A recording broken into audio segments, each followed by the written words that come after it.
Hi, everybody. We are back live with Coffee with Stan. Thank you so much for starting us out this morning with Sam Josmala. What an amazing conversation we had, and his incredible organization bringing out our young people, that average age of 24 years old, to be that politically active, I think is so amazing. And I just want to thank Sam again, and for all of you who joined us, and we'll watch that in repeated episodes. Over the next 2.5 hours, we're going to have the opportunity now to sit down with 4 sitting members of the House of Representatives and 1 candidate for the House. We're first going to start out with Representative Andrea Salinas, and then at 1 p.m. we'll be with Representative Sharice Davids. At 1:30, Congressman Chris Pappas. At 2 p.m., congressional candidate Laura Gillen, and then at 2:30, Pat Ryan. But right now, we're going to start with a full conversation with Representative Salinas. Representative Salinas is the U.S. Representative for Oregon's 6th Congressional District, and I am very happy to invite her to Coffee with Stan. How are you, Representative? I'm doing well, Stan. Thank you so much for inviting me. It sounds like I'm in good company too with my other colleagues and candidate Laura Gillen. So I'm excited to be here. Thank you. Thank you so much. You are in excellent company, people doing the real work. And our goal today is really to focus on exactly that work that you're doing. And the work that you're doing has, before the Congress, been in the state legislature, where you represented the 38th district from 2017 to 2023. So I love a conversation that focuses on those local and state issues, because I think so many people have maybe forgotten how government touches them, or maybe our government has forgotten how to explain how the government touches the individual citizen. So we're going to talk a little bit about some of the areas that you're particularly focused on. And of course, I invite you, Andrea, to mention anything that I don't bring up over the course of our conversation. But if it's all right with you, I'd like to hear just a little bit about your journey pre-being in government service. What brought you to service? Oh, thank you. So, and thank you for, again, this conversation. I think it is so important to make that connection and to communicate to people across the United States and people who are just living their lives and maybe aren't connected to politics and policy the way we are all the time. So this is an important conversation. I really have kind of a circuitous journey, actually. I am the daughter, a proud daughter of a Mexican immigrant. My dad came over from Mexico when he was just a kid, picked tomato and cottons in the valley of the Rio Grande. And my parents always taught me and my sister that value of hard work. And if we worked hard, anything could happen. And I know for my family, change happened in a single generation. My dad pulled himself out of poverty, and we were in the middle class growing up. And I worked really hard. I worked hard to become the first member of my family to graduate from college. I worked several jobs. It took me a while, but I got it, and I got that first degree. But I, looked around, and I did an internship with Senator Feinstein, and the calls that we were getting into the office and the responses I was making to constituents sounded very similar to what we're hearing today, which is that people are still working really hard, 1, 2, 3 jobs, and not getting ahead. And that, combined with my daughter, my 19-year-old daughter, really propelled me into office. And in, about 2017, 2016, right after the first Trump um, election, we started seeing a lot of hate and vitriol and anti-Semitism and racism in our local schools. And that's finally what spurred me into eventually running for Congress. I'd always been behind the scenes. I'd been an advocate for labor unions, different choice organizations, worked on healthcare. And then, as I mentioned, I worked for not just Senator Feinstein as an intern, but a couple of other members of Congress. And I always thought I would stay behind the scenes, just advocating for the issues I felt were important to me and my community. But once President Trump really started affecting what we were seeing on the ground in our communities and hearing from our kids, and having a daughter who was pretty non-binary in her address and appearance, it was hurting her. And I could see that. And I could see how it was hurting her classmates. And so I ran. I ran for the state legislature, where, as you mentioned, I worked until 2023. And then when this seat opened up as a brand new district here in Oregon, in 22, I decided to run again. It's the largest Latino district. And as a proud Latina and someone who has worked with the farm worker community and Latino businesses across Oregon, I decided they needed a voice, and it would be a historic move. Oregon has never had a Latino member of Congress, and certainly not one that has given voice to this community. So all of those things, because as you mentioned, all levels of government do affect people on the ground in some way, shape, or form. 100%. And I'm so struck by your story. And there are individuals and friends of mine and colleagues who share your exact story almost to a T. Right. Mexican immigrant family coming to this country, working hard. Their children are the first to graduate from college in their family's history. I'd love to hear just a little bit more about the farmers' rights advocacy work that you're doing, both locally at the state level and then at the federal level. What are the workers' rights issues that are there? Which ones have you been able to find a way to address? And which are those that are sort of frustratingly, if I could just get everyone to hear me say that this worker needs this support? Could you share that with us? Yeah, there are many, as I'm sure you can imagine. I think with the Trump presidency, so many workers were afraid, even people who had visas and were working here legally, they were afraid to come out of the shadows when they saw wage theft, or when they saw employers who weren't treating them appropriately, because they were afraid of any consequences from the federal government. So that's one thing that I think really made it hard because for folks who don't know, a lot of times farm workers who come across, immigrants who come across from other countries, any country, sometimes tend to do so on either a seasonal basis or a continual basis, but really plant roots here and make their lives here, right? So they raise families here, they're part of the community, sometimes they open up businesses. And yet, at the same time, they cannot be fearful of suddenly being ripped out and their roots being ripped up, almost literally, and being sent back to where they came from because of a leader like Donald Trump, or Republicans in Congress who are now, or Republicans in the former Trump administration under Project 2025, calling to deport 11 million people who are working and living here and contributing. So that is one thing, is that kind of fear. And that's something I worked on at the state level to make sure that folks here on the ground knew that Oregon is a supportive community, and our growers need it, right? Our farmers need it. They needed for their workers not to be fearful. But also, we know that wages were not keeping up. And in fact, I was just out at a farm worker housing community yesterday, where we got a pretty large grant.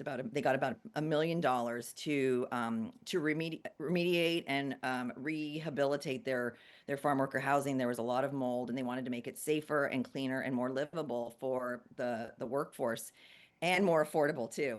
And so those are the types of things that we hear about constantly. Farm workers, though, on average here in Oregon, only make about $25,000 a year. And our median income is somewhere around like 75, 80,000.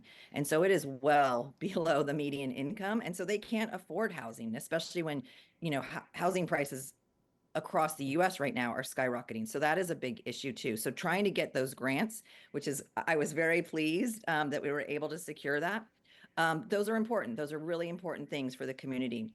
Another big thing that I've been working on under the Farm Bill reauthorization is when workers, and we know that climate change is affecting everybody. It's affecting the growers who grow wine grapes, Christmas trees, hazelnuts, all these specialty crops. Sometimes they're very sensitive to ice storms, heat domes, obviously wildfires. I tell people, if you didn't see a good bottle of Pinot Noir in 2020, it's because we had terrible wildfires that affected our grapes. Yeah. And so our vintners really were not producing the kind of Pinot Noir that we were used to seeing.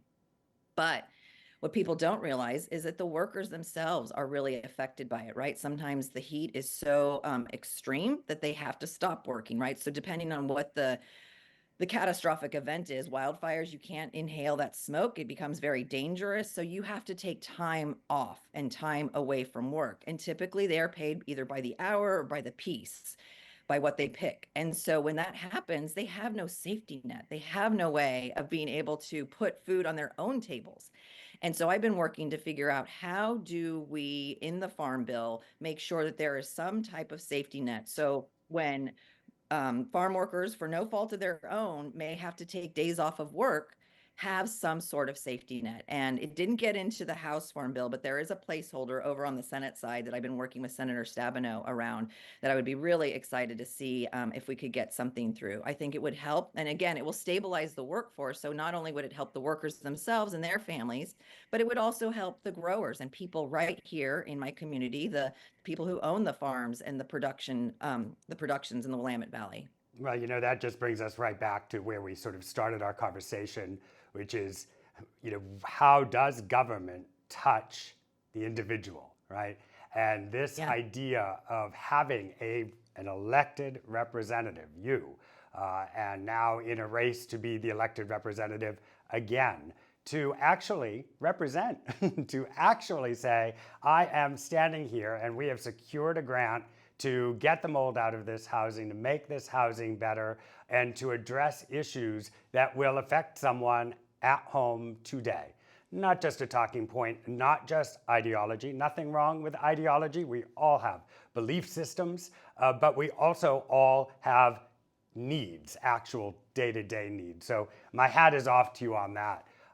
I'd love to pivot right after I remind everyone that there are links under our Facebook Live and YouTube Live that will allow you to donate to this fabulous human being, Representative Andrea Salinas, who is representing us well and will continue to represent the people of Oregon and be an important vote in our Congress as we go forward.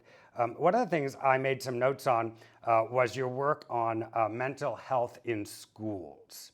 So you have introduced several bills to improve access to mental health care, including something called the Hope and Mental Well-Being Act, which provides for free behavioral health visits through the Medicare and Medicaid programs.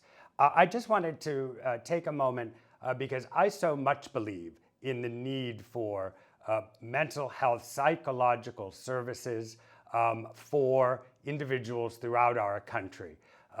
How does this Hope and Mental Well-Being Act affect, again, back down to that individual? Yeah. So when I was in the state legislature, it became very apparent, especially during COVID, how people were being impacted by just day-to-day stress levels and the things that were coming at them, right? We were being isolated socially. We weren't, people felt very insecure in their work and their income and housing suddenly, right? The ability to pay your rent or make your mortgage became very difficult. And but I also have a personal history with mental health. My sister, when she was younger, she attempted suicide as a teenager, and I was a teenager too. And so this was something that really affected me at a very young age, and watching her struggles and the limited resources that she had. But as I was running, I also heard from a lot of seniors and people on Medicare who basically were very frustrated that, Medicare doesn't offer behavioral health visits. If you buy a supplemental plan to supplement Medicare, you may be able to get some mental health and behavioral health visits. And as I was starting to learn all of this, and we stood up the first behavioral health care committee here in Oregon, I chaired that, and it was a very bipartisan issue, right? It is not exclusive to one community. It is not exclusive to one state. But what we were learning is that Oregon has a very high propensity of mental health needs and behavioral health and substance use needs, but yet very low access to actual services and therapists. And so as I got started, this was one of the first bills I introduced, was to offer these 3 free visits. But what I also recognize is that we still don't have the provider workforce to meet those visits. So even if this bill passed tomorrow, we would still have a really hard time trying to figure out how we get providers to meet the need. And so another bill that I just introduced was it's called the Star Plus program, and I can't remember what the acronym is exactly, but essentially it offers scholarships to those who want to serve in the behavioral health and addiction fields with a degree. So everything from, you know, a 4-year degree up to a PhD level. And if they want to serve in a community where there is need. So whether that is a community that maybe, so we know that very often it's very hard for people of who are BIPOC or Spanish speaking or don't speak English to find providers as well. We also have a hard time in rural areas finding providers. And so if that person who wants that scholarship can practice in an area that is underserved, we will make sure that they get their education paid for essentially. And so that, and I have heard a lot of praise from different folks here in Oregon and in our higher ed system that this is something that we could absolutely use. And so I have a great co-sponsor, Republican co-sponsor, who is also, I think, equally excited about this prospect because again, I say this all the time, you know, from Oregon to Oklahoma, New York to Nebraska, we're seeing it across the United States right now. So we need providers and we need a way to allow, no matter who the payer is, whether it's Medicare or Medicaid or private insurance, everybody needs to be able to include this because I consider mental, behavioral health, and addiction part of the person, and it is healthcare. Yeah, I think we're having a very loud debate in our country right now from the left and the right, and I think mental health and addiction doesn't care whether you're a Republican or a Democrat, right? This is That's something right. that everyone faces. Every family That's has right. a story. May I ask a quick follow-up question there? Those visits that you're trying to get passed, can those visits also be through telehealth? Can those be a Zoom call with a mental health professional, or does it only have to be in person? Absolutely. Yes, it absolutely can be a telehealth visit. So telehealth is something actually that I'm working specifically on for my rural communities as well, because again, we know that farmers, fishers, and forest folks who work in the forestry industry oftentimes have really high rates of mental illness and substance use. It's a very stressful, you know, working in the agriculture industry is very stressful. They take on a lot of debt. It's very uncertain. We talked about climate change and what that does to a lot of the production. And so it is, especially in more recent years, it has become a very, very stressful proposition for not only the individual farmer, but their families as well. And so, but we also know that there is such a provider shortage in rural areas, especially ones like mine. And so it's hard for folks to get out and to find a provider. You don't want to have to drive to Portland or down, you know, down to Eugene to find providers, and that's hours out of your day that you don't have. And so making sure that rural telehealth is a component of all of this as well. But that also means back to the infrastructure, right? We need to make sure that some of these areas have the rural broadband and have the actual infrastructure to make that connection. And so that's something else I was very pleased to be a part of, and I was able to bring some rural infrastructure to my communities in my rural parts of my district as well. So again, making all those pieces connect, it takes a lot, right? It's not just the talk that we want. We want the solutions and on the ground success stories. Well, I think it also takes smart people like you to Thank you. connect those dots, right? To say, well, we can't have this without this. And I That's right. know that in the sound bites, it is such a challenge, right, to be able Yeah, to just sit and take the time to explain what's necessary to deliver a service, why it's necessary, how to do it, and the infrastructure needed in order to do it. So thank you that's so right. much for taking a deep dive on that.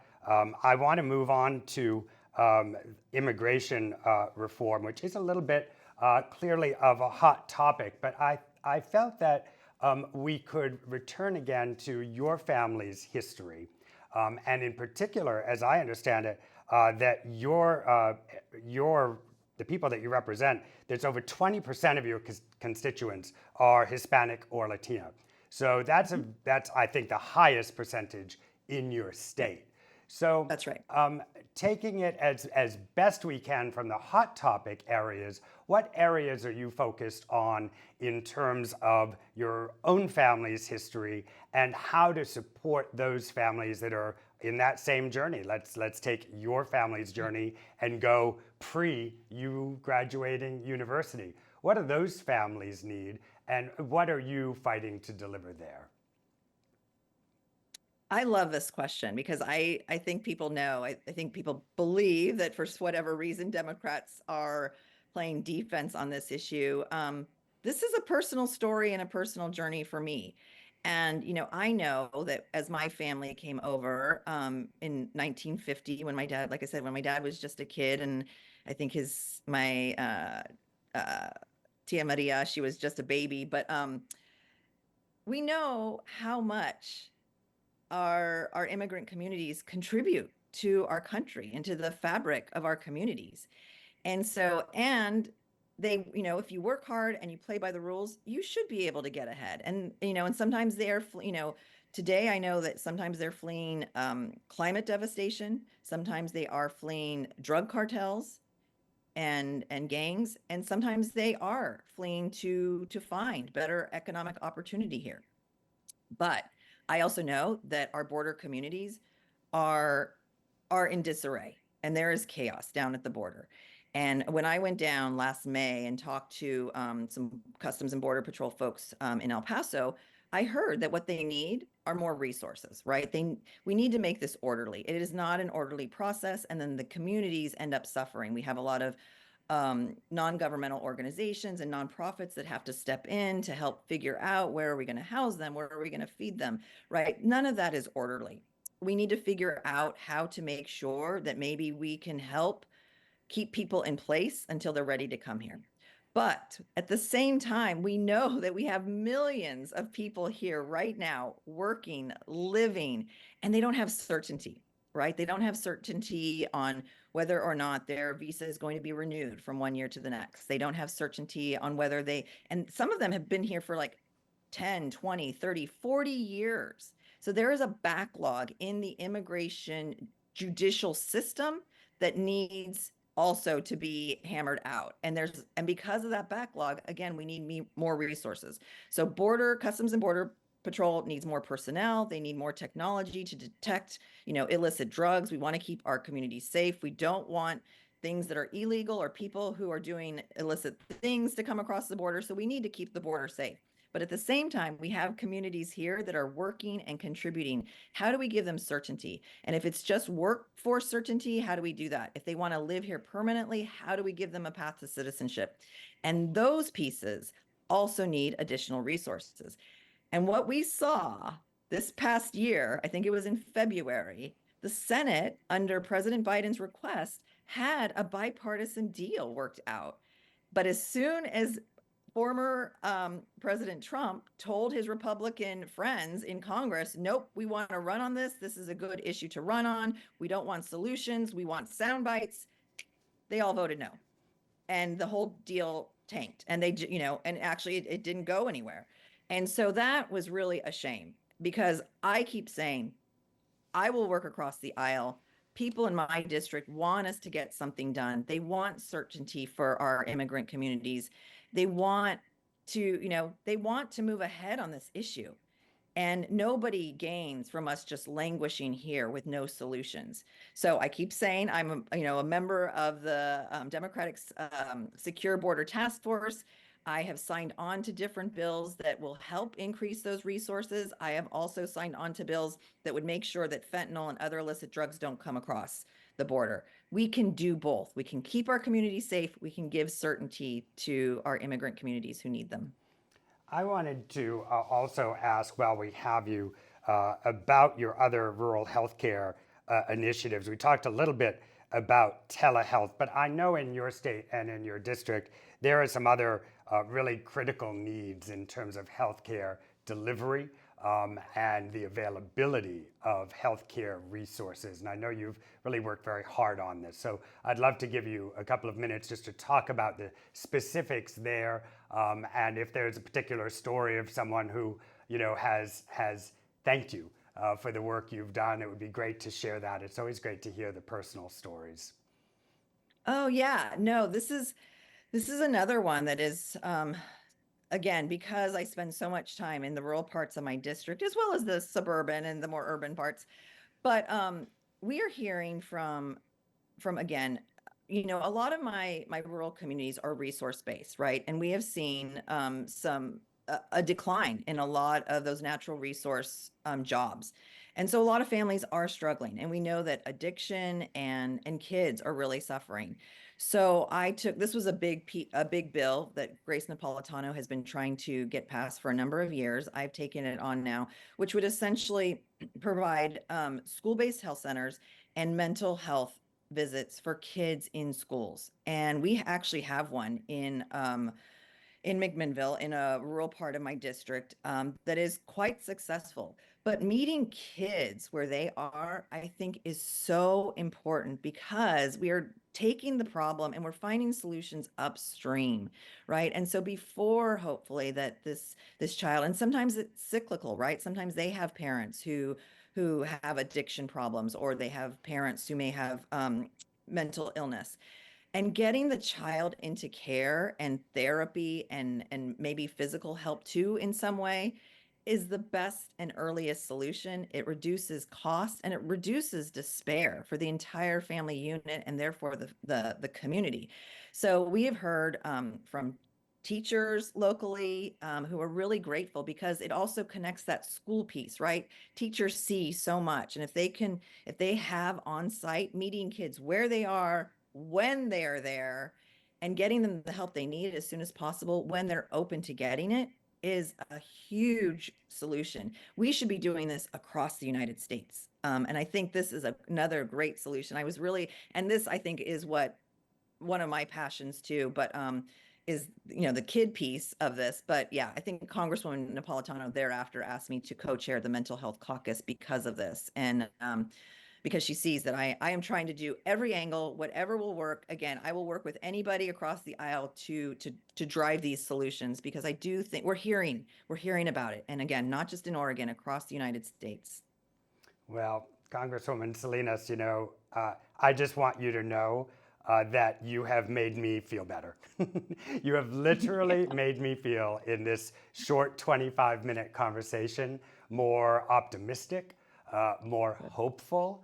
And I'm reminded that there are amazing, good folks working all across our country to make our country a better place. I truly believe that you are one of those people, and I hope that those joining me today will take a moment, whether it's making a donation to their Act Blue link, which is right there in front of them, whether it's calling your campaign or going to your campaign's website and donating time or energy, or whether it's simply sharing this segment so that we amplify your voice to as many people as possible. We need amazing people like you, and I appreciate your time so much. I appreciate the platform and I appreciate the positive conversation. I love having these kinds of conversations. Absolutely. Keep up the good fight. As I keep saying, we're fired up and ready to go. So let's keep it going. And thank you so much. Thank you, Stan. It's been Thank great. you.